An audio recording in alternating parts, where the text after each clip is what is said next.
거기 뭐가 있어? 겨울 바람이 철골을 스치며 비명을 지르던 새벽 5시 10분. 도윤의 야간 업무가 거의 끝나갈 때쯤 이미 쓸모를 잃은 재능과 과로로 절어 있었다. 손끝은 얼어붙어 감각을 잃었고 낡은 점퍼 안으로 파고드는 냉기는 심장까지 닿았다. 그는 인부 대기실도 아닌 자재가 던져지듯 쌓인 공사장 외곽 통로를 천천히 걸었다. 그곳은 누구도 오래 머물지 않는 자리, CCTV 사각, 빛의 끝, 희망이 증발한 공간이었다.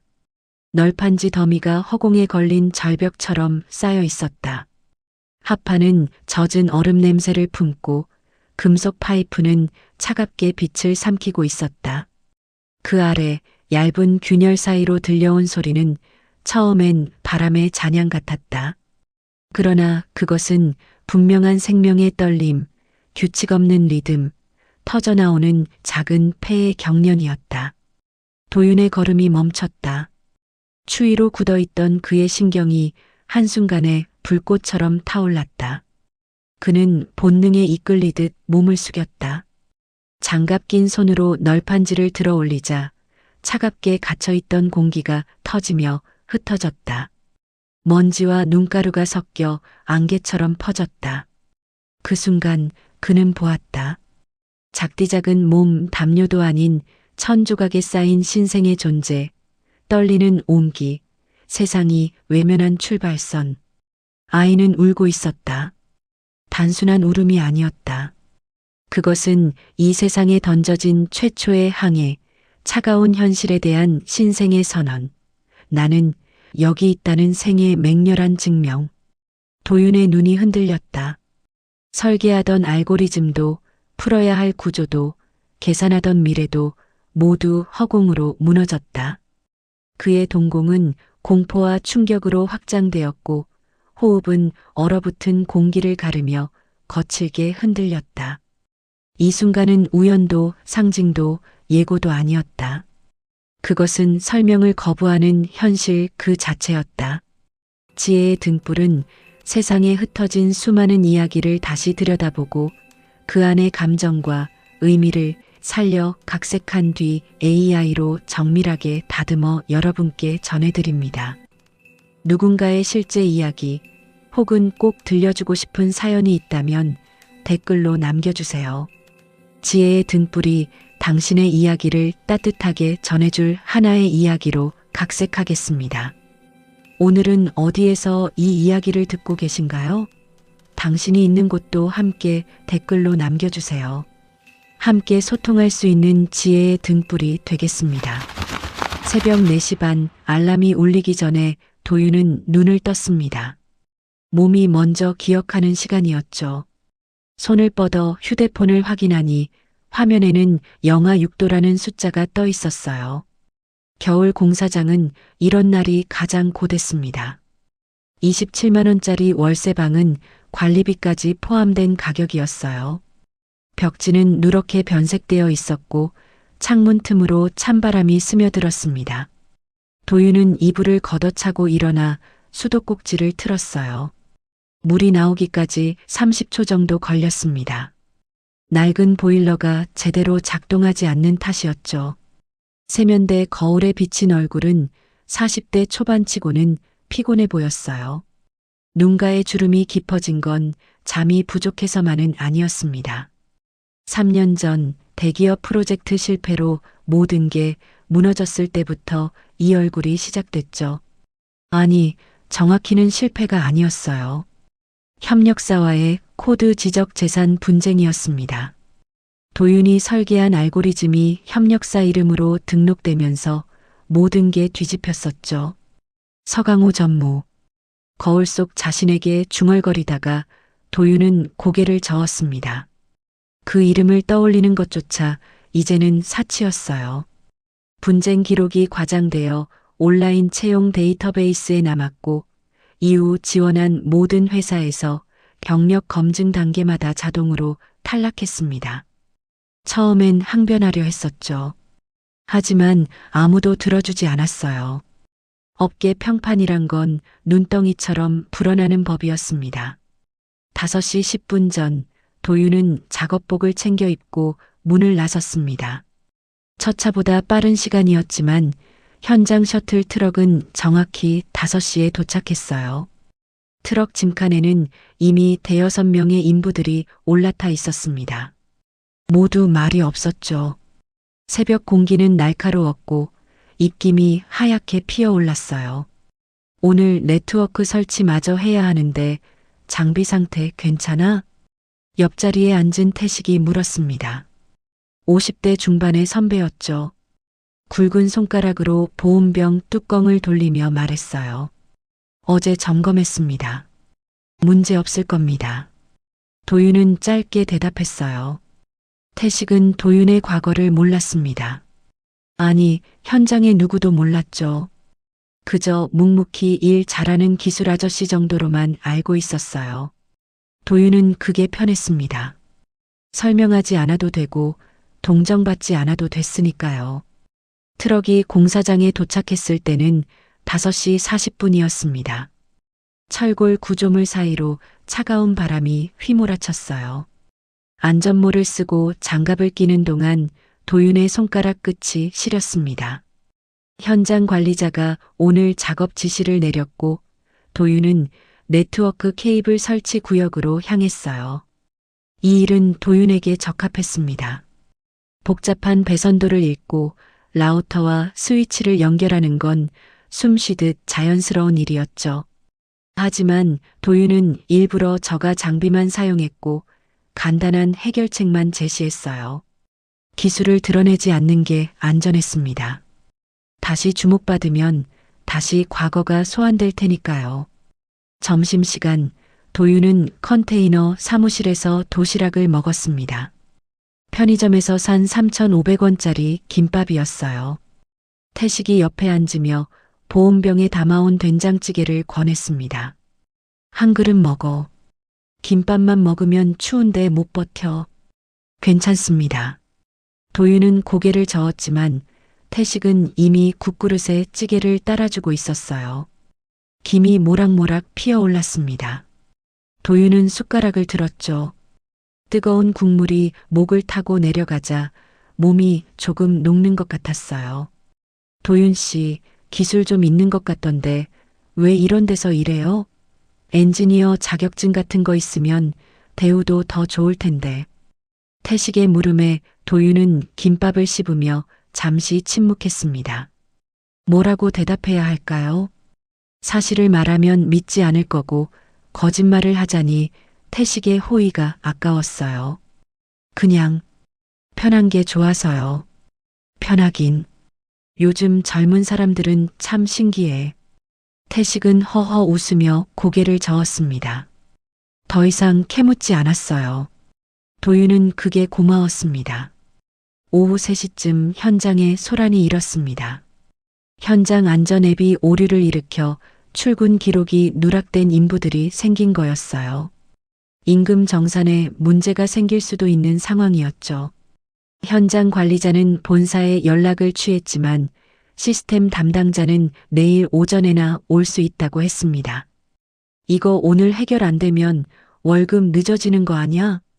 젠장, 또 이런 식이야. 인부들이 웅성거렸어요. 도윤은 잠시 망설이다가 현장 관리자에게 다가갔습니다. 제가 한번 봐도 될까요? 뭐, 당신이? 관리자는 의아한 표정으로 도윤을 바라봤어요. 도윤은 작업복 주머니에서 낡은 스마트폰을 꺼냈습니다. 네트워크 설치하다 보니까 앱 오류 정도는 알아요. 10분만 시간 주시면. 관리자는 한숨을 쉬며 태블릿을 건넸습니다. 도윤은 앱 로그를 확인했어요. 데이터 동기화 충돌이었습니다. 서버 시간과 로컬 기기 시간이 어긋나면서 출근 기록이 제대로 전송되지 않은 거였죠. 도윤은 설정 메뉴로 들어가 시간 동기화를 수동으로 재설정했습니다.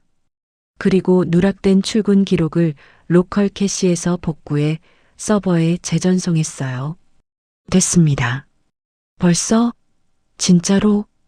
관리자가 기록을 확인하더니 놀란 표정을 지었습니다. 도윤은 태블릿을 돌려주고 조용히 자리로 돌아왔어요. 주변 인부들이 수군거렸지만 아무도 큰 의미로 받아들이지 않았습니다. 그저 운이 좋았거나 간단한 문제였거나 그 정도로만 생각했죠. 도윤은 그게 다행이라고 여겼습니다. 눈에 띄지 않는 게 최선이었으니까요. 기술을 숨기고 평범하게 살아가는 것.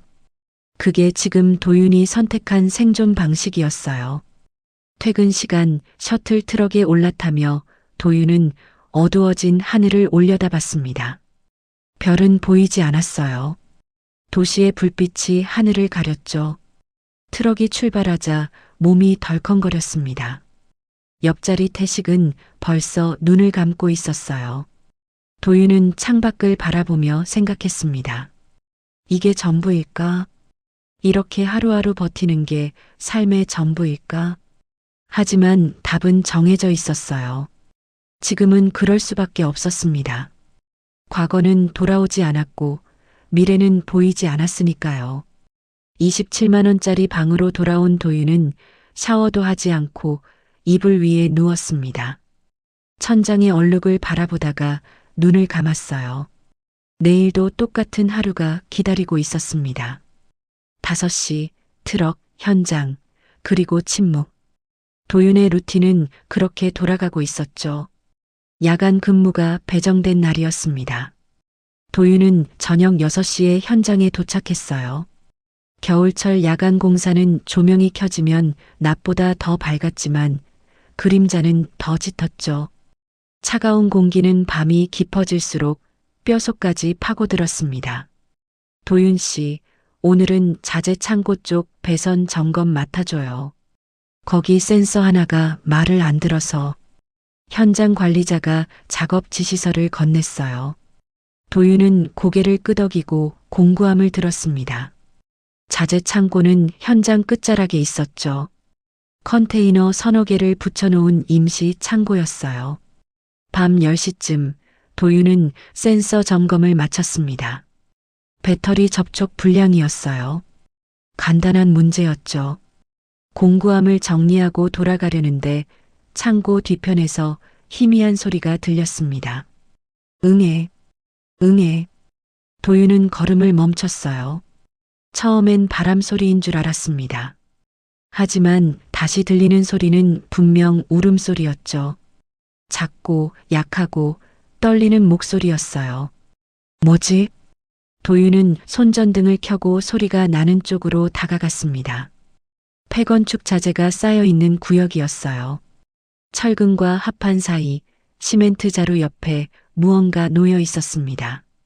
가까이 다가가자 도윤의 손이 떨렸어요. 아기였습니다. 낡은 담요에 쌓여 있었지만 얼굴은 창백했어요. 입술은 파랗게 질려 있었고 작은 손은 주먹을 쥔 채 떨고 있었습니다. 영하의 날씨에 얼마나 오래 있었던 걸까요? 도윤은 재빨리 작업복을 벗어 아기를 감쌌어요. 몸이 얼음장처럼 차가웠습니다. 이봐, 정신 차려. 응? 정신 차리라고. 도윤의 목소리가 떨렸어요. 아기는 희미하게 울음을 터뜨렸습니다. 살아있다는 신호였죠. 도윤은 주변을 둘러봤어요. CCTV 카메라가 하나 보였습니다. 하지만 각도가 애매했어요. 이 위치는 사각지대에 가까웠죠. 누군가 의도적으로 이곳을 선택한 게 분명했습니다. 도윤은 휴대폰을 꺼내려다 멈췄어요. 119에 신고하면 절차가 복잡해질 겁니다. 경찰이 오고 조사가 시작되고 신분 확인이 이어지겠죠. 그게 두려워서가 아니었어요. 지금 이 순간 아기에게 필요한 건 빠른 응급 조치였습니다. 태식형? 도윤은 현장 쪽으로 뛰어갔어요. 태식은 난방 텐트 근처에서 야식을 먹고 있었습니다. 도윤의 급박한 표정을 보자 태식은 컵라면을 내려놓았어요. 왜 그래? 무슨 일이야? 아기가. 창고 뒤에 아기가 있어요. 뭐? 아기? 태식은 도윤을 따라 뛰었습니다. 아기를 확인한 태식의 얼굴이 굳어졌어요. 이런 미친. 누가 이런 짓을? 태식은 즉시 현장 비품 컨테이너로 달려갔습니다. 세수건, 핫팩, 온열 패드를 챙겨왔어요. 도윤은 아기를 조심스럽게 안고 동절기 한파 대비용 난방 텐트로 옮겼습니다. 텐트 안은 히터가 켜져 있어서 따뜻했죠. 체온부터 올려야 해.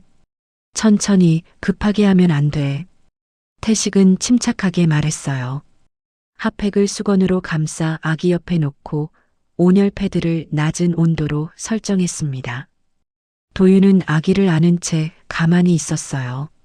작은 생명이 품 안에서 미세하게 떨리는 게 느껴졌습니다. 119 불러야죠. 도윤이 말했어요. 태식은 고개를 끄덕이며 전화를 걸었습니다. 통화 내용을 들으며 도윤은 아기의 얼굴을 내려다봤어요. 작고 연약한 얼굴이었습니다. 왜 이런 곳에 버려진 걸까요? 누가 무슨 이유로? 구급차가 도착하기까지 20분이 걸렸습니다.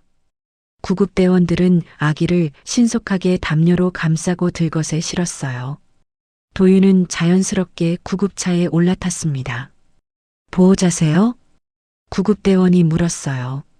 도윤은 잠시 망설이다 고개를 저었습니다. 아니요. 발견자입니다. 그래도 동행해 주시면 도움이 될 것 같은데요. 상황 설명도 필요하고. 알겠습니다. 구급차는 사이렌을 울리며 출발했어요. 도윤은 아기 옆에 앉아 작은 손을 바라봤습니다. 손가락은 여전히 차갑고 작았죠. 심장이 이상하게 두근거렸어요. 이 아이가 살아야 한다는 생각이 머릿속을 가득 채웠습니다. 병원 응급실은 복잡했습니다. 의료진이 아기를 데려가고 도윤은 대기실에 남았어요. 태식도 곧 도착했습니다. 손에는 편의점 커피 2잔이 들려 있었죠. 마셔. 추웠을 거야. 고맙습니다. 도윤은 뜨거운 커피를 받아들었어요. 손이 녹는 것 같았습니다. 태식은 옆에 앉으며 한숨을 쉬었어요. 요즘 세상이 어떻게 돌아가는 건지 모르겠어. 아기를 그런데 버리다니. 경찰도 올 거야.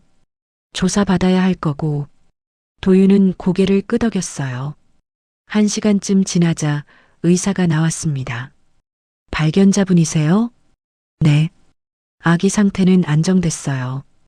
영양결핍과 저체온 증상이 있었지만 큰 위험은 넘겼습니다. 발견이 조금만 늦었어도 위험했을 거예요. 도윤은 안도의 한숨을 쉬었어요. 가슴 한편이 무거워졌다가 가벼워졌습니다. 보호자는 없나요? 모릅니다. 유기된 것 같습니다. 의사는 고개를 끄덕이며 차트를 넘겼어요. 그럼 절차상 임시보호자 등록이 필요해요. 보호시설로 이송하기 전까지 행정 절차를 위해서요. 이름만 올려주시면 됩니다. 제가요? 발견자분이 하시는 게 가장 간단해요. 법적 책임 같은 건 없으니 걱정 마세요. 도윤은 잠시 망설였습니다. 태식이 옆에서 말했어요. 일단 해줘. 아이가 시설 가기 전까지는 누군가 이름이라도 있어야 할 거야. 도윤은 펜을 들었어요. 서류에 이름을 적으면서 이상한 감정이 밀려왔습니다. 이건 그냥 행정 절차일 뿐이에요. 부모가 되겠다는 게 아니었죠. 단지 아이를 살리는 데 필요한 절차일 뿐이었습니다. 하지만 펜을 놓는 순간 도윤은 알았어요. 뭔가 시작됐다는 걸. 돌이킬 수 없는 무언가가 조용히 움트기 시작했다는 걸요. 밤 새벽 2시 도윤과 태식은 병원을 나왔습니다. 차가운 공기가 폐를 찔렀어요. 태식이 어깨를 두드렸습니다. 잘했어. 그 아이 살았잖아. 네. 도윤은 하늘을 올려다봤어요. 여전히 별은 보이지 않았습니다. 하지만 오늘 밤은 조금 달랐어요. 작은 생명 하나가 살아남았고 도윤은 그 순간에 있었습니다. 그게 무엇을 의미하는지는 아직 몰랐지만 가슴 한구석이 따뜻해지는 걸 느꼈죠. 현장으로 돌아가는 길, 도윤은 생각했습니다. 내일도 그 아이를 확인하러 가야겠다고. 그냥 살아있는지만 확인하면 된다고요. 사흘 후 도윤은 병원에서 전화를 받았습니다. 아기 상태 많이 좋아졌어요. 이제 보호시설로 이송 절차를 밟아야 하는데 한번 오실 수 있으세요? 네, 가겠습니다. 도윤은 점심시간을 이용해 병원으로 향했어요. 신생아실 유리창 너머로 아기가 보였습니다. 작은 몸은 인큐베이터 안에서 조용히 숨을 쉬고 있었죠. 사흘 전보다 얼굴에 혈색이 돌았어요. 살아있었습니다. 잘 지내고 있네. 옆에서 태식이 말했어요. 도윤은 몰랐는데 태식도 들렀나 봅니다. 형도 확인하러 오셨어요? 응. 그냥 궁금해서. 우리가 살린 아이잖아. 태식은 미소를 지으며 유리창을 바라봤습니다. 그 표정이 이상하게 평온해 보였어요. 도윤은 그 모습을 지켜보다가 물었습니다. 형은 가족 없으세요? 없어. 혼자 살지. 외롭지 않으세요? 태식은 잠시 침묵했어요. 그리고 작게 웃으며 대답했습니다. 외롭지. 근데 뭐 익숙해. 사람은 적응하는 동물이니까. 도윤은 더 묻지 않았어요. 태식의 목소리에 담긴 쓸쓸함이 느껴졌으니까요. 이틀 후였습니다. 도윤은 현장에서 급한 연락을 받았어요. 태식 씨가 쓰러졌어요. 뭐라고요? 도윤은 공구를 내던지고 뛰어갔습니다. 컨테이너 사무실 앞에 사람들이 모여 있었어요. 태식은 바닥에 누워 있었습니다. 눈을 감은 채 움직이지 않았죠. 구급차 불렀어? 불렀어. 근데 별로 안 좋은 것 같아. 도윤은 태식 옆에 무릎을 꿇었어요. 손을 잡았습니다. 차가웠어요. 맥박은 느껴지지 않았죠. 형. 도윤의 목소리가 떨렸습니다. 하지만 태식은 대답하지 않았어요. 구급차가 도착했고 구급대원들이 심폐소생술을 시도했지만 소용없었습니다. 사망 확인합니다. 고혈압성 뇌출혈로 추정됩니다. 도윤은 그 자리에 주저앉았어요. 믿을 수가 없었습니다. 사흘 전까지만 해도 함께 웃고 떠들던 사람이었는데 겨울철 현장의 추위와 과로가 쌓인 결과였죠. 고혈압 합병증, 예고 없이 찾아온 죽음이었습니다. 장례는 건설 노조복지기금으로 진행됐어요. 간소한 장례식장이었습니다. 문상객은 현장 동료 몇 명뿐이었죠. 태식에게는 연락할 가족이 없었어요. 형제도 자식도 아무도 없었습니다. 도윤은 빈소 앞에 앉아 태식의 영정 사진을 바라봤어요. 사진 속 태식은 웃고 있었습니다. 도윤의 가슴이 먹먹했어요. 겨우 사흘 전 함께 병원에 갔던 기억이 생생했습니다. 우리가 살린 아이잖아. 태식의 말이 귓가에 맴돌았어요. 장례를 치르고 도윤은 태식의 유품을 정리했습니다. 현장 관리자가 건넨 작은 박스였어요. 낡은 지갑, 작업 장갑, 그리고 휴대폰이 들어 있었죠. 도윤은 휴대폰을 켰습니다. 비밀번호는 없었어요. 메모장 앱을 열었을 때 도윤의 손이 멈췄습니다. 마지막 메모가 하나 있었어요. 날짜는 아기를 발견한 바로 그날 밤이었습니다. 어디서 태어났든 시작은 따뜻해야 사람이다. 도윤은 화면을 바라보며 눈을 감았어요. 태식이 무슨 생각으로 이 문장을 남긴 걸까요? 그날 밤 차가운 땅에 버려진 아기를 보면서 느꼈던 감정을 적은 걸까요? 도윤은 지갑을 열었습니다. 낡은 10,000원짜리 지폐 몇 장과 동전들이 들어 있었어요. 전부 세어보니 31만 4천 원이었습니다. 태식의 전 재산이었죠. 이게 전부였구나. 도윤은 돈을 손에 쥐고 한참을 멍하니 앉아 있었어요. 현장 관리자가 조심스럽게 말했습니다. 태식 씨, 원래 이번 달에 안전교육 자격증 학원 등록하려고 모아둔 돈이래요. 더 나은 일자리 구하려고. 그랬군요. 도윤의 목소리가 갈라졌습니다. 태식은 혼자 살았지만 포기하지 않았어요. 더 나은 삶을 꿈꿨고 그걸 위해 돈을 모았습니다. 하지만 그 꿈을 이루기 전에 떠났죠. 도윤은 31만 4천 원을 주머니에 넣었어요.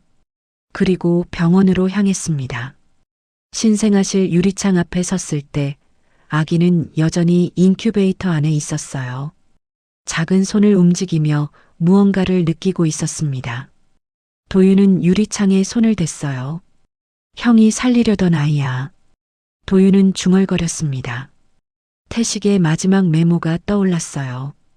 어디서 태어났든 시작은 따뜻해야 사람이다.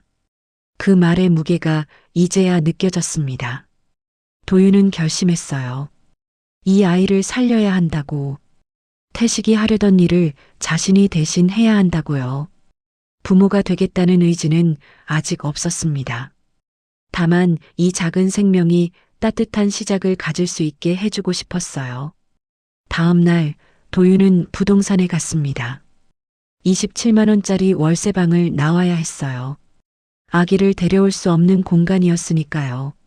아기 키울 수 있는 방 찾아요. 저렴한 곳으로. 예산이 어떻게 되세요? 30만 원 안팎이요. 부동산 중개인은 고개를 가로저었어요. 그 돈으로는 힘들어요. 40만 원은 돼야. 도윤은 주머니에서 태식의 돈을 꺼냈습니다. 31만 4천 원.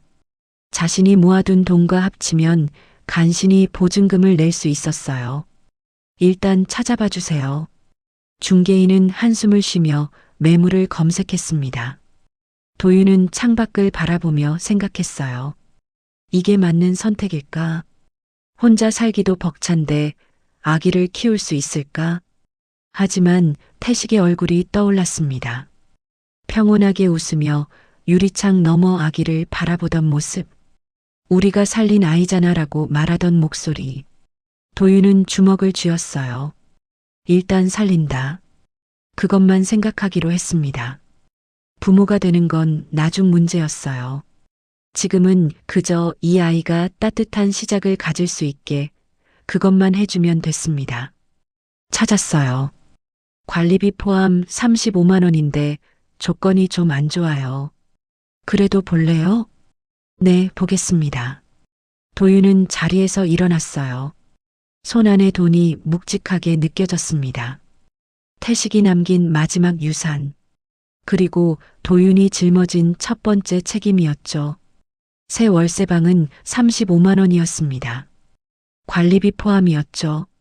이전 방보다 8만 원이 비쌌지만 방 하나가 더 있었어요. 작은 방이었지만 아기 침대를 놓을 수 있는 공간이었습니다. 도윤은 짐을 옮기며 계산했어요. 월급은 약 200만 원, 월세 35만 원, 공과금 10만 원, 식비 30만 원. 남는 돈은 125만 원 정도였죠. 그런데 분유, 기저귀, 예방접종비는 얼마나 들까요? 휴대폰으로 검색했습니다.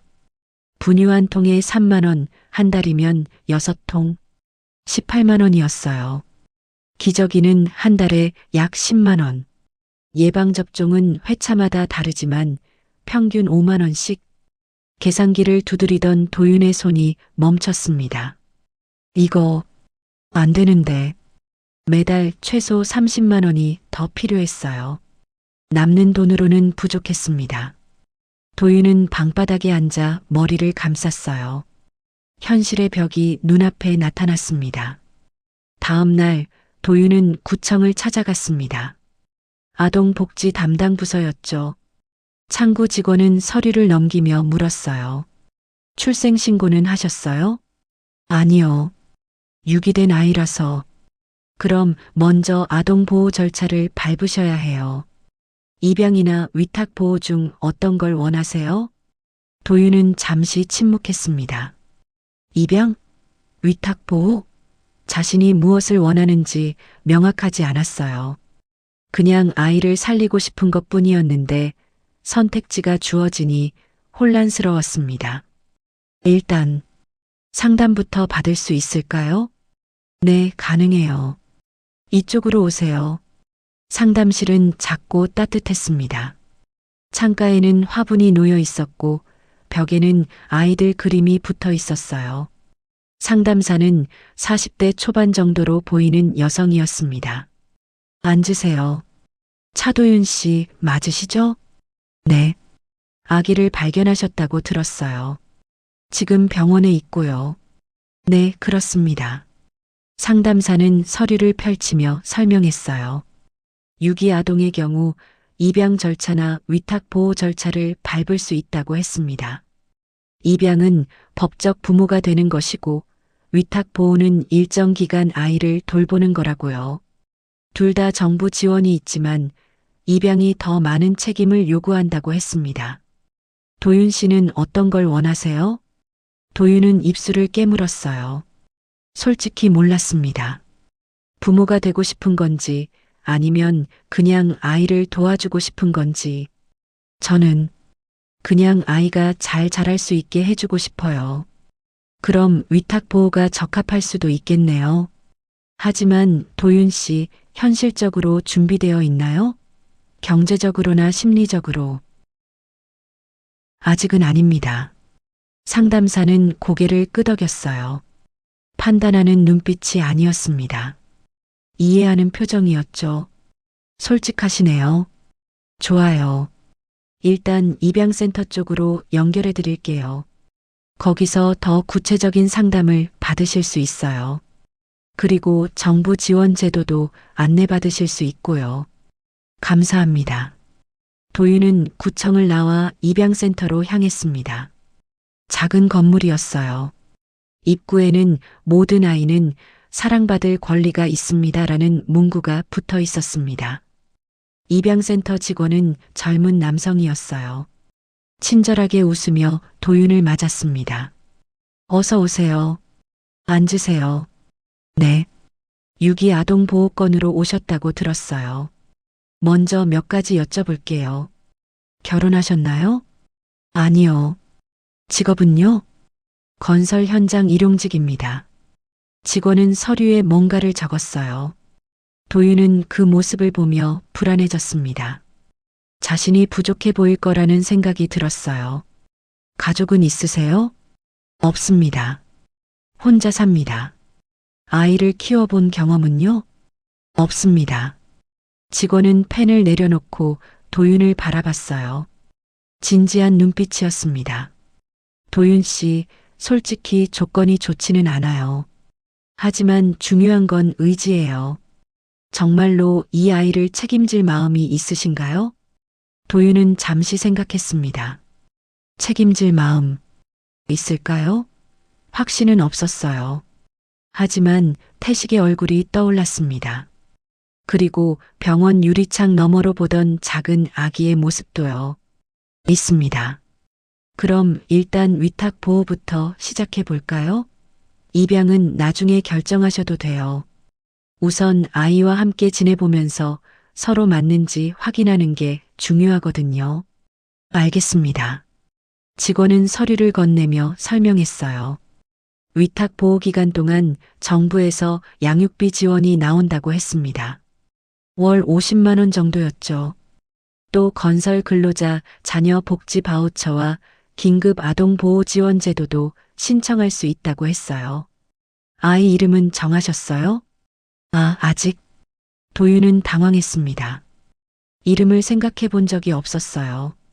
직원이 빈칸을 가리키며 말했습니다. 지금 적어주시면 돼요.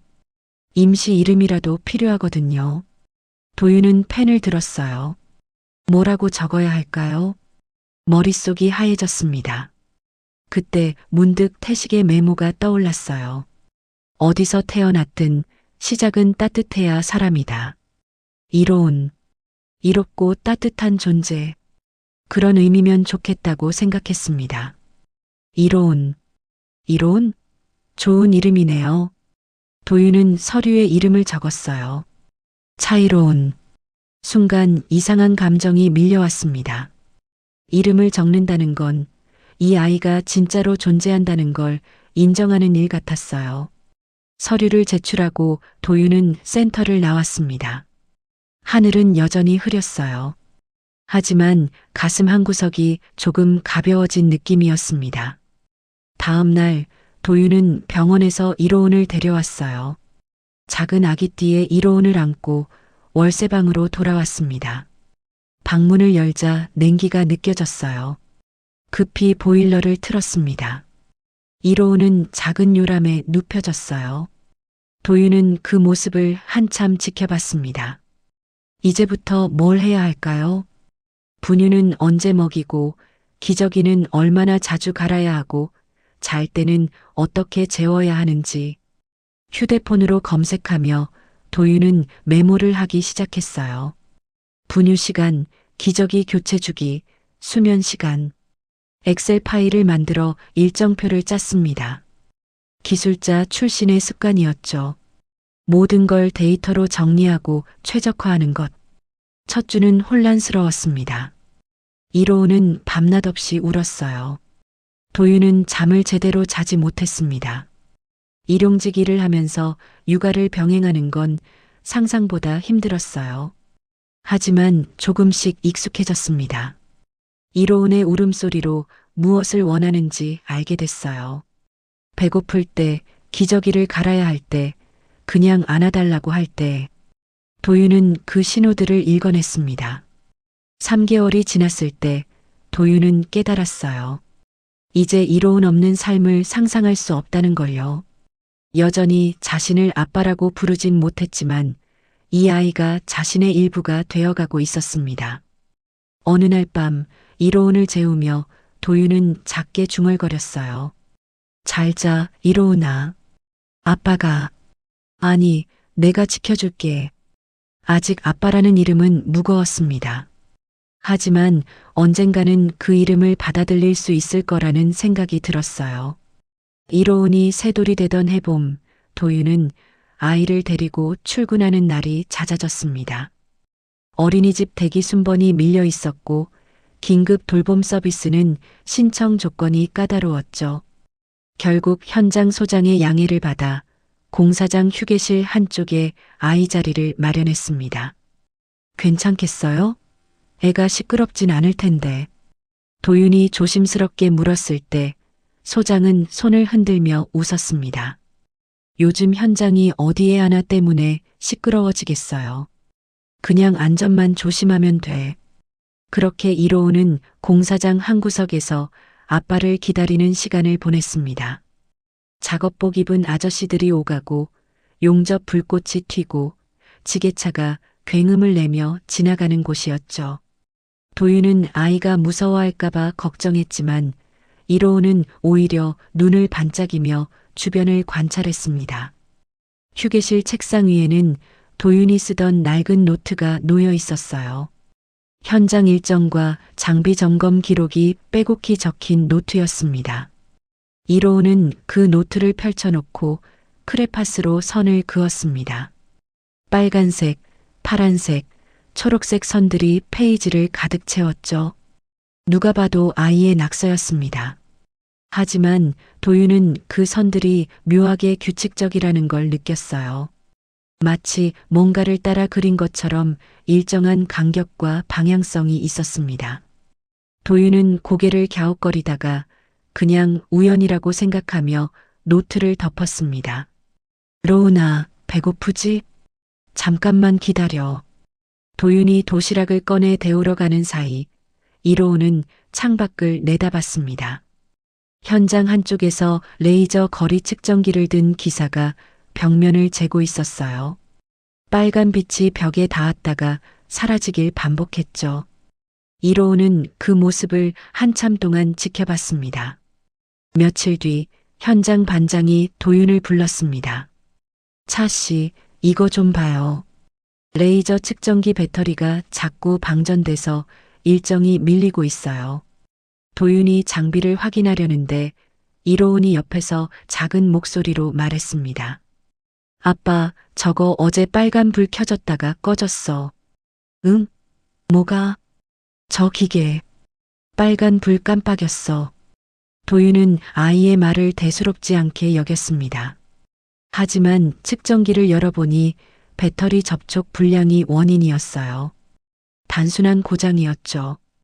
도윤은 이로운의 머리를 쓰다듬으며 생각했습니다. 관찰력이 좋긴 하네. 시간이 흘러 이로운이 5살이 되던 해 여름 청남그룹 물류센터 확장 공사가 한창이었습니다. 도윤은 그 현장에서 네트워크 설비 보조 작업을 맡고 있었어요. 어느 날 오후 현장 전체에 경고 알람이 울려 퍼졌습니다.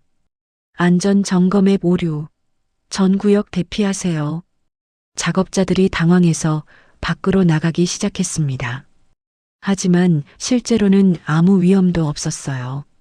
안전 센서 시스템이 오작동을 일으킨 거였죠. 본사에서 긴급 출동한 엔지니어 3명이 노트북을 펼치고 원인을 찾기 시작했습니다. 센서 데이터가 중복 전송되고 있어요. 어디서 간섭이 일어나는 거지? 엔지니어들이 머리를 싸매고 있을 때 이로운이 도윤의 손을 잡아당겼습니다. 아빠, 저기 저 상자들. 아이가 가리킨 곳은 임시 보관 중인 IoT 센서 박스들이었어요. 아직 설치되지 않은 센서들이 전원이 켜진 채로 쌓여 있었습니다. 저거 불 깜빡여. 다 같이. 도윤은 아이의 말을 듣고 센서 박스 쪽으로 걸어갔습니다. 정말로 LED 표시등이 동시에 깜빡이고 있었어요. 전원이 켜진 센서들이 서로 신호를 주고받으며 네트워크를 혼란시키고 있었던 겁니다. 저기요, 혹시 저 센서들 전원 끄면 어떨까요?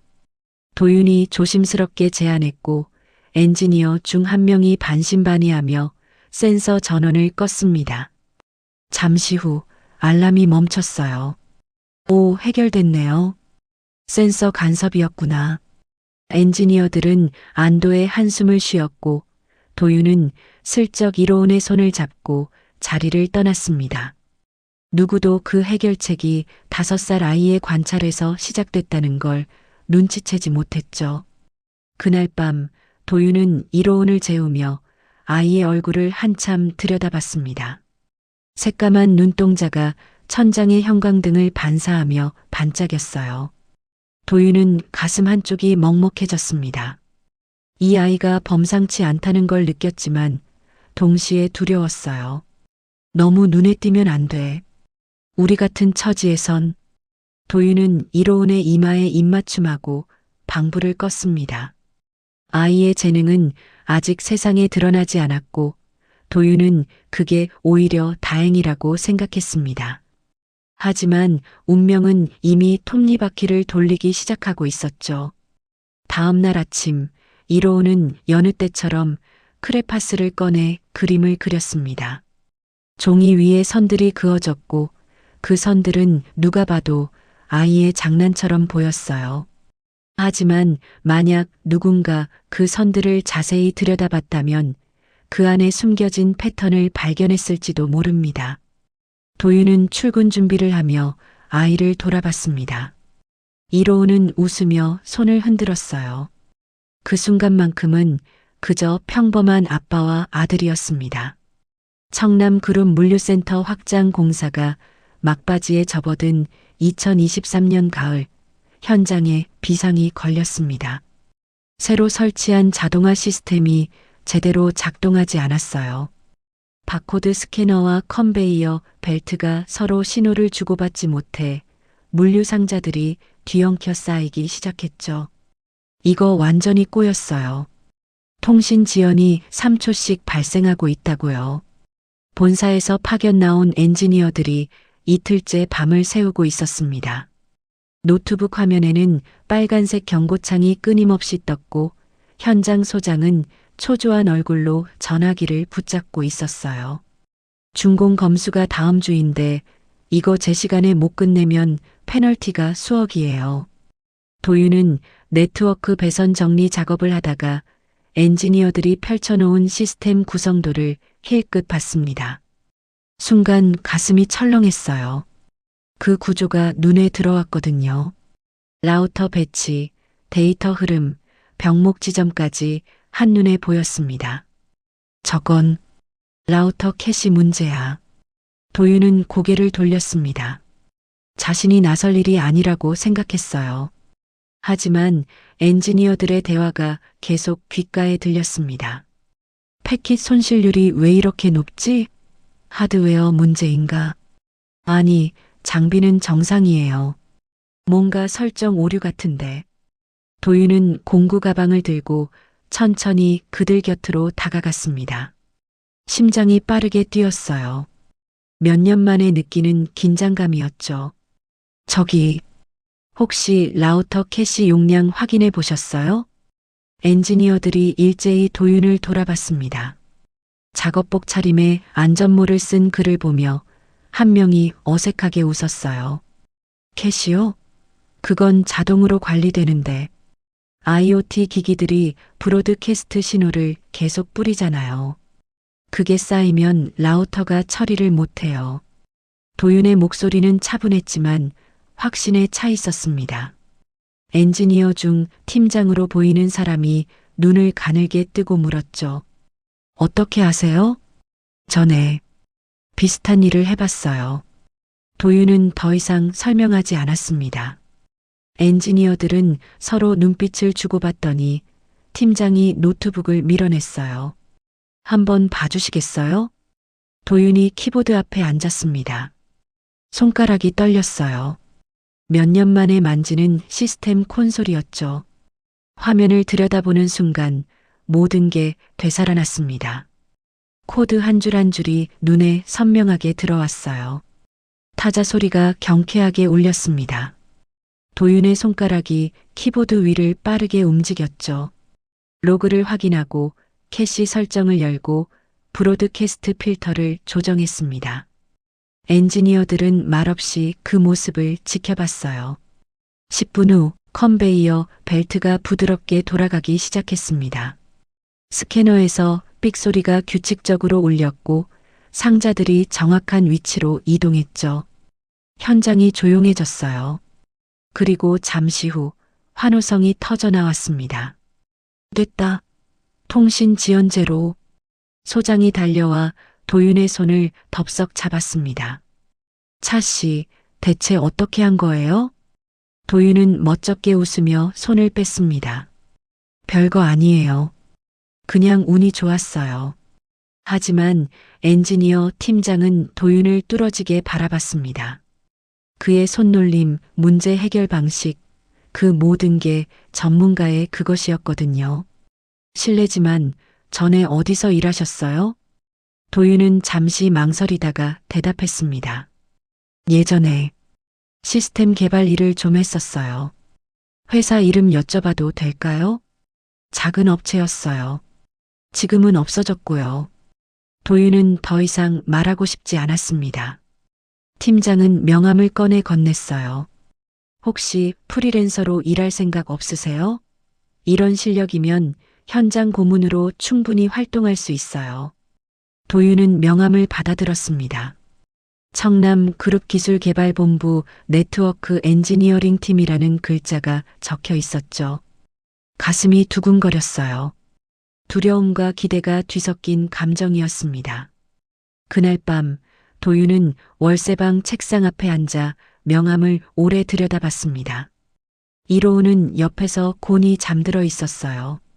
아이의 고른 숨소리가 들렸죠. 다시 시작해도 될까?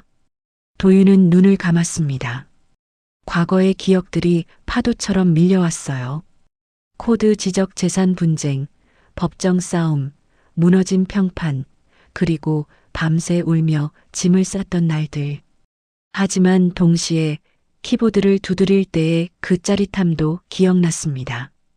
일주일 후 도윤은 청남그룹 본사 로비에 서 있었습니다. 프리랜서 등록을 위한 면담이었어요. 인사팀 직원이 서류를 검토하며 물었습니다. 경력 사항이 좀 비어 있는데 최근 3년간은 어디서 일하셨나요? 건설 현장에서 설비 보조 일을 했습니다. 아, 그러셨구나. 그런데 기술력은 확실하시니까 문제 없어요. 현장 기술 고문으로 등록해 드릴게요. 서류에 도장이 찍혔습니다. 차도윤이라는 이름이 다시 시스템에 입력됐어요. 물론 과거의 그 이름은 아니었습니다. 화려한 경력도 명성도 없는 그저 평범한 프리랜서였죠. 하지만 도윤은 알고 있었습니다. 이것이 시작이라는 걸. 천천히 조심스럽게 다시 자신의 자리를 찾아가는 여정의 첫걸음이라는 거요. 본사 건물을 나서며 도윤은 하늘을 올려다봤습니다. 가을 하늘이 높고 맑았어요. 주머니 속 명함이 따뜻하게 느껴졌습니다. 그는 작은 미소를 지으며 발걸음을 옮겼죠. 어깨 어딘가에는 아직도 그의 과거가 희미하게 남아 있었습니다. 하지만 이제 그의 이름 옆에 붙는 수식어는 분쟁 당사자가 아니라 실력 있는 기술자였어요. 그걸로 충분했습니다. 청남그룹기술개발본부 전무 서강호는 분기별 시스템 감사 보고서를 넘기다가 손을 멈췄습니다. 물류센터 네트워크 수정 이력 중 하나가 눈에 걸렸어요. 이 코드, 누가 작성한 거지? 화면에 떠 있는 임시 수정 코드는 간결했지만 효율적이었습니다. 불필요한 반복문 없이 핵심만 정확히 파고드는 스타일이었죠. 강호는 그 패턴이 낯설지 않았어요. 어딘가에서 본 적 있는 설계 방식이었습니다. 이사님, 이건 프리랜서 현장 고문이 작성한 거예요. 차도윤이라는 사람인데. 비서가 자료를 건넸습니다. 강호는 이름을 보는 순간 미간을 찌푸렸어요. 어디선가 들어본 이름 같았거든요. 하지만 기억나지 않았습니다. 경력은? 최근 3년간은 건설 현장 일용직이었고 그 전에는 작은 시스템 개발 업체 출신이라고 하네요. 강호는 자료를 덮었습니다. 별로 신경 쓸 일이 아니라고 생각했어요. 하지만 며칠 후 또 다른 보고가 올라왔습니다. 이사님, 물류센터 정기 점검 중에 이상한 게 발견됐어요. 뭔데? 누군가 시스템에 접근해서 트래픽 분석 로그를 열람한 흔적이 있어요. 권한은 없는데 우회 경로로 들어간 것 같고요. 강호의 표정이 굳어졌습니다. 기술 유출에 극도로 민감한 그였어요. 몇 년 전 경쟁사에 핵심 알고리즘이 넘어간 사건 이후로 내부 보안을 철저히 관리하고 있었죠. CCTV 확인했어? 네, 그런데 현장 셔틀 트럭 안에 있던 아이가 태블릿으로 뭔가 하고 있더라고요. 아이, 강호는 모니터 영상을 받아봤습니다. 화면 속에는 15살쯤 되어 보이는 남자아이가 낡은 태블릿 화면을 들여다보고 있었어요. 아이는 종이에 뭔가를 그리고 있었습니다. 선들이 복잡하게 얽혀 있었죠. 이게 뭐야? 물류동선 그리기 놀이 같은데요. 애들이 하는 거 있잖아요. 강호는 화면을 확대했습니다. 아이가 그린 도식을 자세히 들여다봤어요. 순간 등골이 서늘해졌습니다. 그건 단순한 놀이가 아니었어요. 물류 트래픽의 병목 지점과 최적 경로가 정확히 표시되어 있었습니다. 이 아이 누구야? 차도윤 씨 아들이에요. 가끔 현장에 함께 오고 있어요. 강호는 의자에 기댄 채 생각에 잠겼습니다. 차도윤. 그 이름이 다시 떠올랐어요. 그리고 마침내 기억이 났습니다. 몇 년 전 코드 지적 재산 분쟁 사건. 그때 연루됐던 작은 회사의 대표 이름이 차도윤이었죠. 설마 그 사람인가? 강호는 즉시 과거 자료를 찾아봤습니다. 사진은 없었지만 당시 작성된 기술 보고서가 남아 있었어요. 그 보고서의 코드 스타일과 물류센터 수정 코드가 놀랍도록 유사했습니다. 비서, 차도윤 신원 조회 좀 해봐. 조용히. 알겠습니다. 강호는 창밖을 내다봤습니다. 고층 빌딩들이 빼곡히 들어찬 도심이 보였어요. 그의 머릿속에는 계산이 빠르게 돌아갔습니다. 만약 저 아이가 정말로 그 수준이라면 강호가 두려워한 건 혈통이 아니었습니다. 기술이었어요. 청남그룹의 기술 패권을 위협할 수 있는 변수였죠. 몇 년 전 경쟁사의 알고리즘을 빼앗겼을 때의 굴욕이 떠올랐습니다. 그는 다시는 그런 일을 겪고 싶지 않았어요. 이사님, 조회 결과 나왔어요. 비서가 건넨 서류를 보는 순간 강호는 확신했습니다. 차도윤은 그때 그 사람이 맞았어요. 분쟁 이후 업계에서 사라진 줄 알았는데 건설 현장에 숨어 있었던 거죠. 이 사람 움직임 계속 보고해. 그리고 아이도. 네. 아인 왜요? 혹시 모르니까. 강호는 서류를 서랍에 넣으며 차갑게 말했습니다. 비서는 더 이상 묻지 않았어요. 그날 밤 강호는 사무실에 혼자 남아 모니터를 응시했습니다. 아이가 그린 도식이 화면에 떠 있었어요. 7살 아이의 손으로 그렸다고 믿기 어려운 정확도였습니다. 저 아이는 위험해. 강호의 눈빛이 어두워졌습니다. 그는 후계자를 걱정한 게 아니었어요. 기술 경쟁에서 밀릴까봐 두려웠던 거죠. 청남그룹의 미래 먹거리는 모두 자동화 시스템과 알고리즘에 달려 있었습니다. 만약 저 아이가 성장해서 경쟁사로 간다면, 혹은 독자적인 기술을 개발한다면, 강호는 전화기를 들었습니다. 나야. 조사팀 하나 꾸려. 조용히 움직여야 해. 수화기 너머로 짧은 대답이 들려왔어요. 강호는 전화를 끊고 창밖을 바라봤습니다. 도시의 불빛들이 반짝이고 있었죠. 그는 몰랐습니다. 자신이 지금 무너뜨리려는 게 단순한 기술 변수가 아니라 한 아이의 미래이자 한 아버지의 인생이라는 거요. 강호의 눈에는 오직 숫자와 경쟁력만 보였습니다. 사람은 보이지 않았어요. 며칠 후 물류센터 현장에 낯선 사람이 나타났습니다. 정기 감사관이라고 신분을 밝혔지만 유독 도윤과 이로운 주변을 맴돌았어요. 도윤은 그 시선을 느꼈습니다. 등 뒤로 서늘한 기운이 흘렀죠. 뭔가 잘못됐어. 도윤은 이로운의 손을 꽉 잡았습니다. 아이는 아빠를 올려다보며 물었어요. 아빠 왜? 아니야.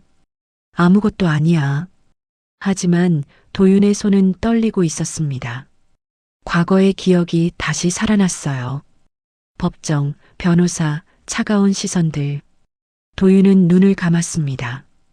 다시 시작하려 했던 모든 게 무너질까봐 두려웠죠. 하늘은 여전히 맑았지만 도윤의 마음속엔 먹구름이 들이우고 있었습니다. 청남그룹 인사팀에서 이상한 공문이 내려왔습니다. 직원 가족 복지 프로그램 등록을 위한 건강검진 안내였어요. 프리랜서도 포함된다는 단서가 붙어 있었죠. 차 씨, 이거 받으셨어요? 애들 건강검진 무료래요. 현장 동료가 서류를 건네며 말했습니다. 도윤은 종이를 받아들었어요. 평범한 복지 안내문처럼 보였습니다. 검진 항목에 유전자 검사도 있네요. 가족력 파악용이래. 유전자 검사요? 도윤의 목소리가 약간 떨렸습니다. 동료는 눈치채지 못했어요. 네, 요즘 대기업들 다 해준대요. 자녀 건강관리 차원에서. 좋은 거 아니에요? 도윤은 서류를 접었습니다. 뭔가 꺼림칙했지만 거부할 명분도 없었어요. 다른 직원들도 모두 신청하고 있었죠. 혼자만 빠지면 오히려 이상해 보일 것 같았습니다. 알겠습니다. 신청할게요. 일주일 후 도윤은 이로운을 데리고 지정된 병원을 찾았습니다. 대기실은 청남그룹 직원 가족들로 붐볐어요. 아이들이 뛰어놀고 부모들은 서류를 작성하고 있었죠. 차도윤님, 이로운 어린이 차례입니다. 간호사가 이름을 불렀습니다. 도윤은 이로운의 손을 잡고 검사실로 들어갔어요. 환한 조명 아래 의료기기들이 놓여 있었습니다. 간단한 혈액 검사예요. 금방 끝나니까 걱정 마세요. 의사가 부드럽게 말했습니다. 이로운은 겁먹지 않고 팔을 내밀었어요. 주사기에 빨간 피가 차올랐죠. 도윤은 그 모습을 지켜보며 가슴이 답답했습니다. 이게 정말 괜찮은 건가? 하지만 이미 늦었어요. 검체는 채취됐고 곧 분석실로 보내질 거였습니다. 한 달쯤 지났을까? 도윤에게 청남그룹 본사 방문 요청이 왔습니다. 기술 고문 업무 관련 미팅이라는 명목이었어요. 이로운이도 데려오세요. 회장님께서 영재 학생들을 격려하신대요. 전화를 받은 도윤은 어리둥절했습니다. 영재요? 저희 아이가요? 네, 이번 검진에서 우수한 결과가 나온 아이들을 선발했어요. 장학금 지원 프로그램도 있고요. 도윤은 전화를 끊고 한참을 멍하니 앉아 있었습니다. 뭔가 이상했어요. 단순한 건강검진에서 영재를 선발한다는 게 말이 안 됐죠. 하지만 거부하기도 애매했습니다. 아빠, 우리 어디가? 이로운이 물었습니다. 도윤은 아이의 머리를 쓰다듬으며 억지로 미소를 지었어요. 응, 큰 회사에 잠깐 들렀다 올 거야. 며칠 후 도윤과 이로운은 청남그룹 본사 로비에 서 있었습니다. 30층짜리 유리 건물은 햇빛을 받아 눈부시게 빛났어요. 로비 바닥의 대리석은 거울처럼 매끄러웠죠. 와, 이로운이 감탄사를 냈습니다. 천장이 너무 높아 고개를 한참 들어야 끝이 보였어요. 도윤은 아이의 손을 꽉 잡았습니다. 차도윤 씨 맞으시죠? 이쪽으로 오세요. 안내 직원이 웃으며 다가왔습니다. 그들은 엘리베이터를 타고 최상층으로 올라갔어요. 문이 열리자 넓은 복도가 나타났습니다. 양쪽 벽면에는 청남그룹의 역사를 담은 사진들이 걸려 있었죠. 회장님께서 기다리고 계세요. 도윤의 심장이 빠르게 뛰었습니다. 회장실 문이 열렸어요. 넓은 공간에 책상 하나가 놓여 있었고 창가에는 머리가 희끗한 노신사가 서 있었습니다. 청남그룹 회장 윤재원이었어요. 어서 오세요. 앉으시죠. 재원의 목소리는 온화했습니다. 도윤과 이로운은 소파에 앉았어요. 재원은 이로운을 바라보며 미소를 지었습니다. 이 친구가 이로운이구나. 이름이 참 좋네. 감사합니다. 도윤이 긴장한 목소리로 대답했습니다. 재현은 테이블 위에 놓인 태블릿을 밀어냈어요. 로운아, 여기 문제 하나 풀어볼래? 어렵지 않아. 이로운은 아빠를 힐끗 보더니 태블릿을 집어들었습니다. 화면에는 간단한 패턴 문제가 표시되어 있었어요. 이로운은 손가락으로 화면을 터치하기 시작했습니다. 도윤은 그 모습을 지켜보며 불안감이 커졌습니다. 이건 단순한 격려가 아니었어요. 뭔가를 확인하려는 자리였죠. 하지만 뭘 확인하려는 건지 알 수 없었습니다. 다 했어요. 이로운이 태블릿을 내려놨습니다. 재현은 결과를 확인하더니 고개를 끄덕였어요. 훌륭하네. 이 나이에 이 정도면 정말 대단해. 재현은 이로운에게서 시선을 거두고 도윤을 바라봤습니다. 그의 눈빛이 묘했어요. 무언가를 아는 듯한 하지만 말하지 않는 그런 눈빛이었죠.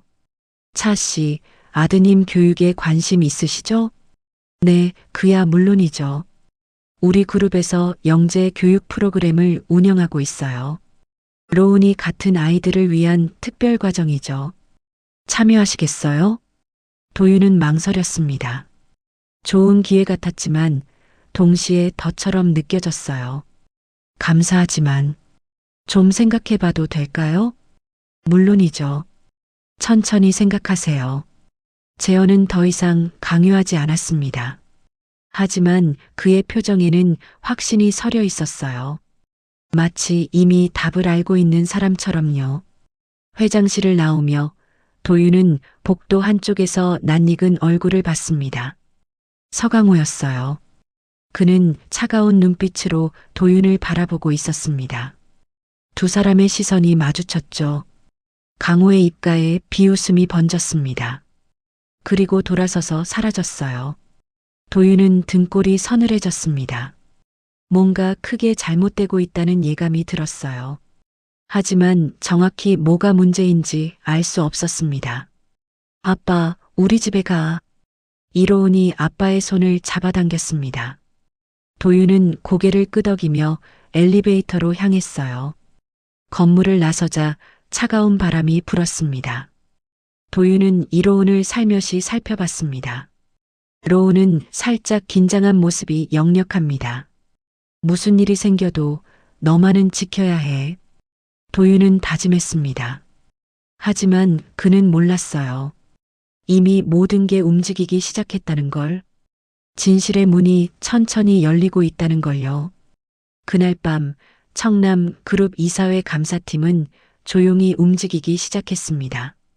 청남 그룹 감사팀 사무실은 20층에 있었습니다. 창밖으로 도시 전경이 내려다 보였지만 팀장 정민수는 화면만 응시하고 있었어요. 이상하네. 민수는 중얼거렸습니다. 물류센터 자동 스캐닝 로그를 분석하던 중이었어요. 정기 감사 작업이었죠. 하지만 데이터에서 이상한 패턴이 발견됐습니다. 박 대리, 이것 좀 봐. 옆자리 박수진이 다가왔어요. 무슨 일이세요? 여기 봐. 6개월 전부터 특정 협력사 장비한테만 트래픽이 몰리고 있어. 의도적으로 보이는데. 수지는 화면을 확인했습니다. 물류센터의 스캐너 시스템이었어요. 여러 협력사 장비가 섞여 있었는데 유독 한 업체 제품만 과부하가 걸리는 패턴이 반복됐습니다. 이거 조작된 거 아니에요? 그것 같아. 누가 일부러 트래픽을 몰아넣은 거야. 민수는 로그 파일을 더 깊이 파고들었어요. 코드 레벨까지 추적했습니다. 그러다 멈췄어요. 잠깐, 이 코드 패턴. 왜요? 3년 전에 봤던 것 같은데. 민수는 자료실 데이터베이스를 뒤졌습니다. 과거 분쟁 기록들이 쌓여 있었어요. 그중 하나가 눈에 띄었습니다. 차도윤 관련 지적재산 분쟁 사건이었죠. 파일을 열자 당시 코드 설계 문서가 나왔어요. 민수는 두 개의 화면을 나란히 놓고 비교했습니다. 이거 똑같잖아. 수진도 놀란 표정을 지었어요. 정말요? 그럼 3년 전 분쟁이 잘못됐을 수도 있어. 차도윤 씨가 피해자였을 수도 있다는 거지. 민수는 심각한 표정으로 상사에게 보고했습니다. 감사팀 부장은 즉시 회의를 소집했어요. 확실해? 네. 코드 설계 철학이 일치합니다. 특히 알고리즘 최적화 방식이요. 이건 우연이 아니에요. 그럼 조작한 사람은 아직 특정하지 못했습니다. 하지만 접근 권한을 가진 사람은 많지 않아요. 부장은 고개를 끄덕이며 지시했어요. 더 파. 증거를 확보해. 이게 사실이면 큰 문제야. 감사팀은 밤새 작업했습니다. 민수는 백업 서버까지 뒤졌어요. 그러다 우연히 이로운의 프로젝트 폴더를 발견했습니다. 장학 프로그램 등록 과정에서 이로운의 과제 파일들이 회사 서버에 자동 백업되어 있었어요. 민수는 호기심에 파일을 열어봤습니다. 이게 뭐지? 폴더 안에는 물류센터 트래픽 분석 자료가 있었어요. 이로운이 공모전 준비를 위해 수집한 데이터였습니다. 그런데 그 안에 이상한 로그 기록이 포함되어 있었어요. 민수는 파일을 분석했습니다. 그리고 깨달았어요. 이 로그 기록이 조작된 트래픽의 원본 데이터를 담고 있다는 거요. 이건 결정적 증거잖아. 민수는 부장에게 달려갔어요. 새벽 4시였지만 부장은 아직 사무실에 있었습니다. 부장님 찾았습니다. 뭘? 증거요. 누가 조작했는지 특정할 수 있는 증거. 민수는 파일을 보여줬어요. 부장은 화면을 보며 눈을 크게 떴습니다. 이게 어디서 나온 거야? 장학생 과제 폴더에서요. 우연히 백업되어 있었어요. 부장은 의자에 기대며 한숨을 쉬었어요. 이거 서강호 전무 쪽으로 추적되는데. 네. 접근 권한과 시간대를 보면 그가 유력합니다. 확실해? 확실합니다. 부장은 잠시 고민하다 전화를 들었어요. 회장실이었습니다. 회장님, 급한 일입니다. 그런데 장학생 유전자 검사 결과도 함께 올라왔는데 이것도 보셔야 할 것 같습니다. 전화 너머로 침묵이 흘렀어요. 지금 올라오게. 다음 날 오전 윤재현 회장은 감사팀 보고서를 받았습니다. 그리고 그 옆에 놓인 유전자 검사 결과지를 집어들었어요. 손이 떨렸습니다. 이게 확실한 거야? 네, 회장님. 3중 교차 검증했습니다. 차이로운 군은 회장님의 생물학적 아들이 맞습니다. 재현은 의자에 주저앉았어요. 15년 전 아내와 함께 교통사고를 당했을 때 아내는 임신 9개월이었습니다. 병원에서는 아기를 살리지 못했다고 했어요. 조산으로 태어났지만 호흡이 없었다고 했죠. 하지만 죽었다고 기록을 확인했습니다. 당시 담당 의사가 서강호 전무의 측근이었습니다. 그리고 출생 당일 서강호 전무가 병원을 방문한 기록이 있어요. 재현의 얼굴이 창백해졌어요. 그 자식이 내 아들을. 목소리가 떨렸습니다. 감사팀장은 조심스럽게 말했어요. 추정하건대 서강호 전무는 회장님의 후계 구도를 차단하기 위해 아기를 유기한 것으로 보입니다. 재현은 주먹을 쥐었어요. 책상을 내리쳤습니다. 그 개자식이. 사무실이 울렸습니다. 비서들이 놀라 문을 열었지만 재현은 손을 저었어요. 나가 있어. 다들. 모두가 나가고 재현은 유전자 검사 결과지를 다시 들여다봤어요. 차이로운 자신의 아들 15년 동안 죽었다고 믿었던 아이가 살아있었습니다. 그리고 그 아이를 구한 사람이 차도윤이었어요. 자신이 억울하게 만든 그 기술자가 자신의 아들을 살렸던 겁니다. 재현은 눈을 감았어요. 죄책감과 분노가 뒤섞였습니다. 서강호를 당장 불러. 1시간 후 서강호는 회장실에 들어왔습니다. 표정은 평온했어요. 하지만 눈빛이 조금 흔들렸습니다. 앉아. 재현의 목소리는 차가웠어요. 서강호는 앉으며 물었습니다. 무슨 일이십니까? 재현은 2개의 보고서를 던졌어요. 서강호 앞에 떨어졌습니다. 이게 뭔지 알아? 서강호는 보고서를 집어들었어요. 첫 번째는 코드 조작 증거, 두 번째는 유전자 검사 결과. 펼쳐보는 순간 얼굴이 창백해졌습니다. 이건 3년 전 차도윤 씨 사건. 내가 조작한 거였어. 그리고 재현은 일어서서 서강호를 내려다봤어요. 내 아들을 내가 버렸어. 서강호는 말문이 막혔습니다.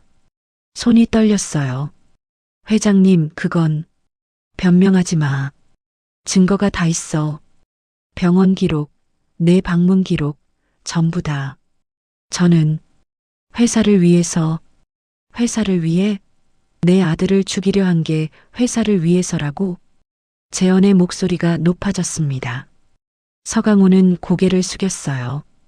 후계 구도가 복잡해질까봐. 그래서 갓난아기를 추운 공사장에 버렸어? 죽으라고? 서강호는 대답하지 못했습니다. 재현은 창밖을 바라보며 말했어요. 내가 버린 그 아이를, 내가 망가뜨린 그 사람이 구했어. 차도윤 씨가 내 아들을 살렸어. 아이러니하지? 내가 파괴한 두 인생이 서로를 구한 거야. 재현은 돌아서며 차갑게 말했어요. 당장 사표 내. 그리고 경찰 조사받을 준비해. 유기, 살인미수, 업무상 배임, 지적재산 절도. 내가 저지른 죄 전부 물을 거야. 회장님, 제발. 나가. 서강호는 떨리는 다리로 일어났어요. 방을 나가는 발걸음이 비틀거렸습니다. 문이 닫히자 재현은 다시 주저앉았어요. 비서 박시우를 불렀습니다. 시우 씨. 네, 회장님. 차도윤 씨한테 연락해. 만나고 싶다고 전해줘. 그리고 재현의 목소리가 떨렸어요. 이로운 군도 함께 오시게. 시울은 재현의 눈가가 붉어진 걸 봤어요. 15년 동안 죽었다고 믿었던 아들이 살아있다는 걸 알게 된 아버지의 얼굴이었습니다. 알겠습니다, 회장님. 시울은 나가며 가슴이 먹먹했어요. 드디어 모든 진실이 밝혀지는구나. 같은 시각 도윤은 현장에서 일하고 있었습니다. 휴대폰이 울렸어요. 여보세요? 차도윤 씨, 청남그룹입니다. 회장님께서 뵙고 싶어 하십니다. 이로운 군도 함께요. 무슨 일로요? 전화 너머로 잠시 침묵이 흘렀어요. 중요한 이야기가 있다고 하시네요. 오늘 오후에 시간 되시나요? 도윤은 불안감을 느꼈습니다. 알겠습니다. 전화를 끊고 도윤은 하늘을 올려다봤어요. 무슨 일이 벌어지고 있는 걸까요? 왜 이로운까지 함께 오라는 걸까요? 그날 오후 청남그룹 이사회는 긴급 회의를 열었습니다. 안건은 서강호 전무해임 및 형사고발이었어요. 찬성하시는 분? 전원이 손을 들었습니다. 가결됐습니다. 서강호는 그날로 회사를 떠났어요. 경찰이 그를 연행했습니다. 수갑이 채워진 손목을 보며 서강호는 고개를 떨어뜨렸어요. 이게 끝인가? 쌓아올린 모든 것이 무너지는 순간이었습니다. 그리고 그날 저녁 도윤은 이로운의 손을 잡고 회장실로 향하고 있었습니다.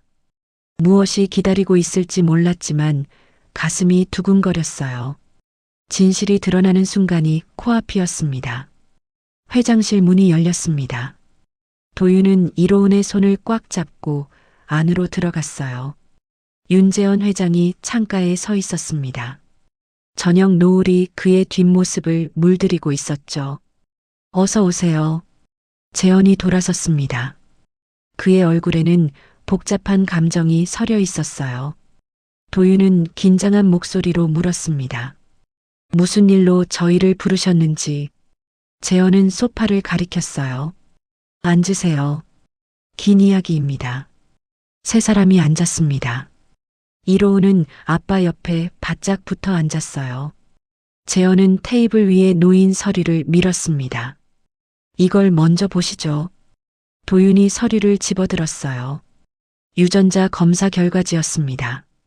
눈으로 글자를 따라가던 도윤의 손이 떨리기 시작했어요. 이건 로운이는 제 아들입니다. 생물학적으로.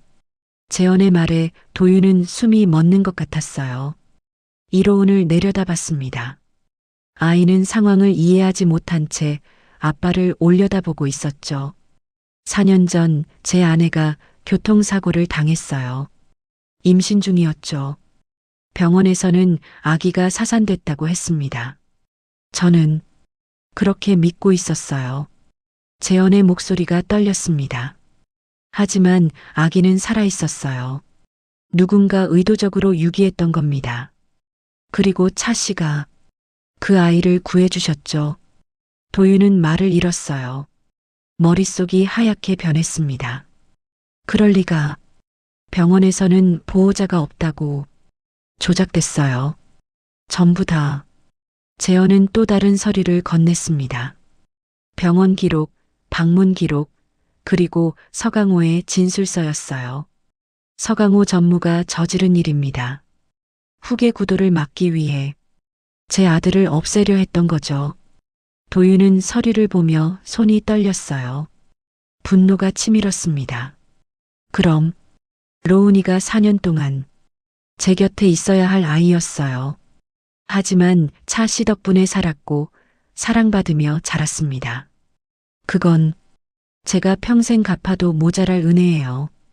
재현은 고개를 숙였습니다. 도윤은 이로운을 끌어안았어요. 아이의 따뜻한 체온이 느껴졌죠. 로운아, 아빠 나 어떻게 돼? 이로운의 작은 목소리가 떨렸습니다. 도윤은 아이의 머리를 쓰다듬으며 말했어요. 아무것도 변하지 않아. 넌 내 아들이야. 재현은 그 모습을 보며 눈시울이 붉어졌어요. 차씨, 저는 로운이를 데려가려는 게 아닙니다. 다만 아버지로서 아이 곁에 있고 싶을 뿐이에요. 그리고 재현은 잠시 말을 멈췄습니다. 차씨께 빚진 게 하나 더 있습니다. 뭐가 더 있다는 겁니까? 재현은 또 다른 파일을 꺼냈어요. 특허청 문서였습니다. 3년 전 지적재산 분쟁 사건. 차씨가 피해자였어요. 도윤의 눈이 커졌어요. 어떻게? 감사팀이 조사했습니다. 서강호 전무가 코드를 조작했어요. 차씨의 기술을 훔쳐서 자기 것으로 만든 겁니다. 재현은 파일을 펼쳤습니다. 초기 설계 문서의 타임스탬프가 선명하게 보였어요. 도윤의 계정으로 남아 있었죠. 해시값과 백업 서버 미러 로그를 확인했습니다. 서강호는 등록 정보를 조작했지만 원본 기록까지는 손대지 못했어요. 차씨가 만든 기술이 맞습니다. 도윤은 서류를 보며 눈물이 흘렀어요. 3년 동안 억울했던 것들이 한꺼번에 밀려왔습니다. 저는 아무도 믿어주지 않았어요. 모두가 제가 훔쳤다고 했죠. 이제 진실이 밝혀졌어요. 그리고 차씨의 기술 소유권을 돌려드리겠습니다. 재현은 일어서서 창밖을 바라봤어요. 서강호가 그 기술로 이룬 모든 성과를 차 씨와 로운이 앞으로 가져가실 수 있어요. 특허권, 수익 배분, 전부 다요. 도윤은 믿기지 않았어요. 그게 가능한 겁니까? 청남그룹이 보장합니다. 그리고 앞으로 로운이 교육과 차 씨의 기술 활동도 전폭적으로 지원하겠어요. 재현은 도윤을 돌아보며 말했어요. 하지만 조건이 있습니다. 뭡니까? 수익의 일부를 장학재단으로 환원해 주세요. 한태식 씨를 기리는 이름으로요. 도윤은 태식을 떠올렸어요. 로운이를 처음 발견했을 때 함께했던 그 선배. 31만 4천 원을 남기고 떠난 사람. 태식 형님, 로운이를 살린 건 차 씨만이 아니에요. 한태식 씨도 함께였죠. 그분의 이름이 계속 남아야 한다고 생각합니다. 도윤은 고개를 끄덕였어요. 눈물이 멈추지 않았습니다. 그렇게 하겠습니다. 재현은 도윤에게 다가와 손을 내밀었어요. 감사합니다. 제 아들을 살려주셔서. 도윤은 그 손을 잡았습니다. 두 사람의 악수가 길게 이어졌죠. 저야말로 로운이가 있어서 다시 살 수 있었어요. 이로운은 두 사람을 번갈아 보며 물었어요. 나, 아빠 2명이야? 재현과 도윤이 동시에 웃었습니다. 재현이 무릎을 꿇고 이로운과 눈높이를 맞췄어요. 로운아, 너를 낳은 건 나지만 너를 키운 건 이 아빠야. 그러니까 이 아빠가 진짜 아빠고 나는 할아버지처럼 곁에 있을게. 할아버지? 응. 할아버지가 되면 안 될까? 이로운은 잠시 생각하더니 고개를 끄덕였어요. 좋아. 재현은 이로운을 안았습니다. 15년 만에 안아보는 아들이었어요. 아이의 작은 등을 토닥이며 재현은 눈을 감았습니다. 한 달 후 청남그룹은 공식 발표를 했어요. 서강호 전무의 비리와 차도윤의 기술 소유권 회복, 그리고 한태식 장학재단 설립이었습니다. 언론은 떠들썩했어요. 대기업 전무의 몰락과 억울한 기술자의 복권이 헤드라인을 장식했죠. 도윤은 기자회견장에 섰습니다. 플래시가 터졌어요.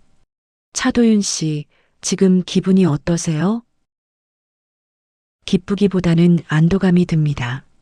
진실이 밝혀져서요. 앞으로 계획은요?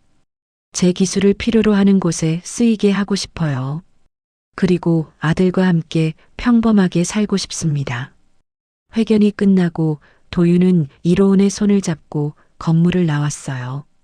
가을 하늘이 높았습니다. 아빠, 우리 이제 부자야? 그런 셈이지. 그럼 햄버거 먹을 수 있어? 도윤은 웃었어요. 그래, 오늘은 특별히 먹자. 두 사람은 손을 잡고 걸었습니다. 평범한 아빠와 아들처럼요. 청남 그룹 옥상에서 재현은 그 모습을 내려다봤어요. 비서 시울이 옆에 섰습니다. 회장님, 이제 로운 군을 데려오시는 건 아니신가요? 재현은 고개를 저었어요. 아니야. 저 아이에겐 저 아빠가 전부야. 내가 끼어들 자리는 없어. 하지만 난 그저 멀리서 지켜보면 돼. 할아버지로서 말이야. 재현의 얼굴에 미소가 번졌습니다. 쓸쓸하지만 따뜻한 미소였어요. 그날 밤 도윤은 이로운을 재우고 작은 책상에 앉았습니다. 태식이 남긴 돈 31만 4천 원. 그 돈으로 시작한 삶이 여기까지 왔어요. 도윤은 서랍에서 오래된 메모지를 꺼냈습니다. 태식의 마지막 문장이 적혀 있었죠. 어디서 태어났든 시작은 따뜻해야 사람이다. 도윤은 미소를 지으며 종이를 가슴에 눌렀어요. 형님, 잘 봐주세요. 로운이 잘 키우고 있어요. 그리고 형님 이름으로 많은 아이들을 도울 거예요. 창밖으로 별이 빛나고 있었습니다. 도윤은 눈을 감았어요. 긴 터널 끝에 드디어 빛이 보였습니다. 악역은 무너졌고 진실은 승리했고 기술은 주인을 찾아갔어요. 그리고 무엇보다 한 아이가 두 아버지의 사랑을 받게 됐습니다. 이것이 진짜 통쾌함이었어요. 복수가 아닌 회복, 파괴가 아닌 치유, 그리고 새로운 시작. 도윤은 이로운의 방으로 걸어갔어요. 아이는 곤히 잠들어 있었습니다. 도윤은 이불을 덮어주며 속삭였어요. 잘 자, 내 아들. 그리고 문을 닫았습니다. 작지만 따뜻한 집에 고요가 내려앉았어요. 먼 곳에서 재현도 손자의 사진을 보며 미소 지었습니다. 서로 다른 곳에서 하지만 같은 아이를 사랑하는 두 사람. 이것이 이들의 새로운 시작이었습니다. 한때 모함으로 무너졌던 한 사람이 다시 일어서고 버려졌던 아이가 두 아버지의 사랑을 받게 되기까지의 여정이었어요. 악은 무너지고서는 보상받는 조금은 따뜻한 결말이었죠. 한태식 선배의 마지막 말처럼 어디서 태어났든 시작은 따뜻해야 한다고 믿습니다. 그리고 그 따뜻함은 결국 누군가를 구하는 힘이 되더라고요. 이 이야기가 여러분께 작은 위로가 되었기를 바랍니다. 전하고 싶은 내용이나 새로운 이야기 요청이 있으시면 언제든 댓글로 남겨주세요. 더 좋은 이야기로 다시 찾아뵙겠습니다. 긴 이야기 끝까지 함께 해주셔서 감사합니다. 여러분 모두 따뜻한 하루 보내세요.